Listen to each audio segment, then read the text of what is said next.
Reading from Christmas in the Canaries. It's about two older women in their 50s who decide, because they're both going to be alone at Christmas, to go on a cruise down to the Canary Islands to get a bit of winter warmth.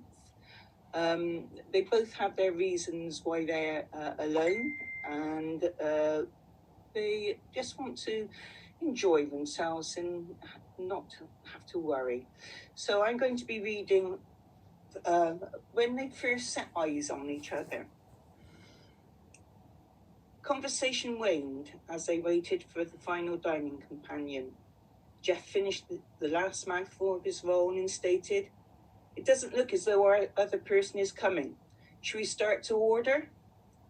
Alison was about to agree when her eyes were drawn to a woman being escorted towards them. The woman licked her lips in what was a totally innocent way, and yet Alison felt a stirring, a pleasant feeling inside. It was so different than the pull she had usually felt on seeing a beautiful older woman these days. It was as though someone important had emerged from the depths and entered her consciousness. There was a familiarity about it that she hadn't experienced for years, not since her carefree 20s.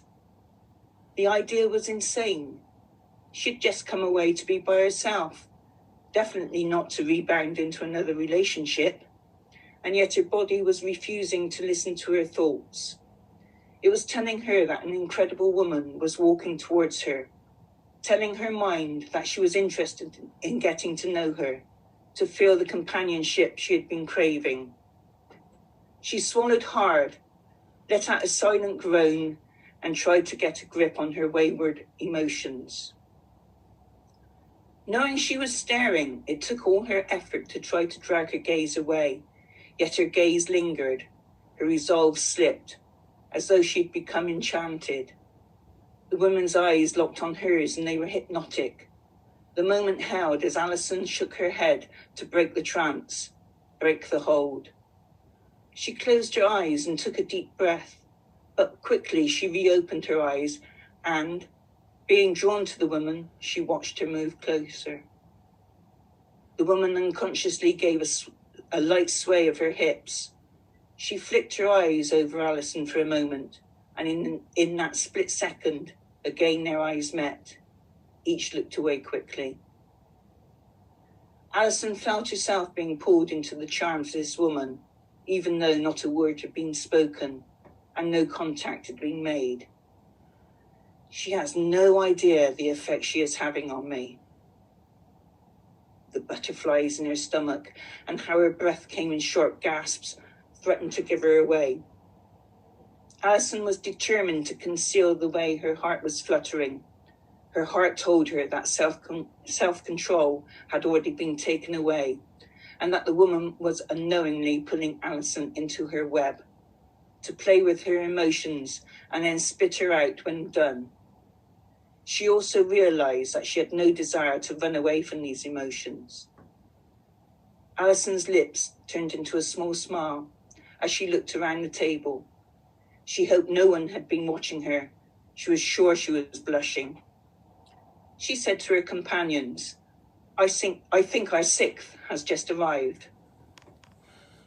"I'm very, very sorry," the woman apologized profusely as she took her place at the table.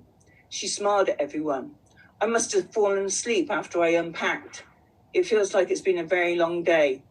I hope I haven't kept you waiting. I'm Maddie, by the way." Greetings and introductions followed. Dom asked, "So where have you travelled from, Maddie?" "I'm from the West Country."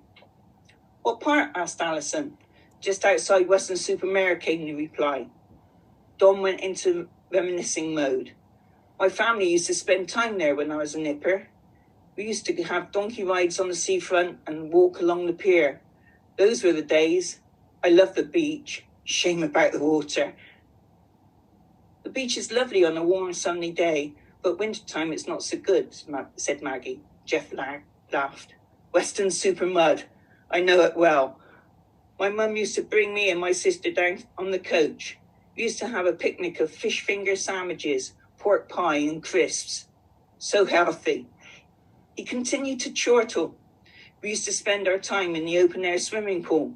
I used to love watching those brave people who tried to go off the top board.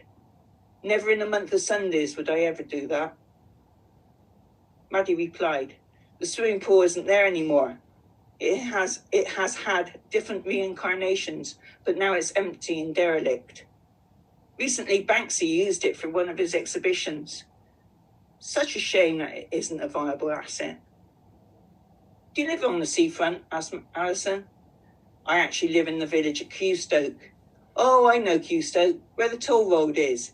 That's correct. I live not far away, Alison stated, in Bristol.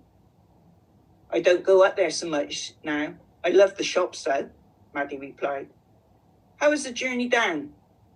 Jeff inquired. Did you go down the A roads or the motorway? Actually, I caught the train down.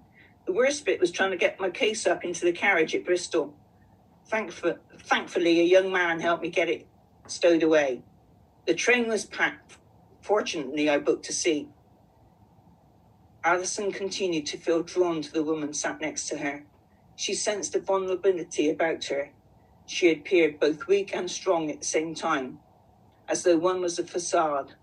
But which one? Alison studied Maddie's face more than once as she was speaking. She noticed a sadness in the blue eyes, but a ready smile seemed only just below the surface.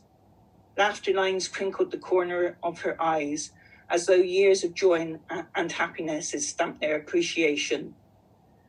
Her nose appeared slightly too full to fit into her other features, marking her face as pretty rather than beautiful. Her dark hair, cut stylishly short, was flecked with grey, and the fringe hovered above her eyebrows. I'm sorry, I was miles away, Alison replied, as she realised someone had asked her a direct question. Will you repeat, please?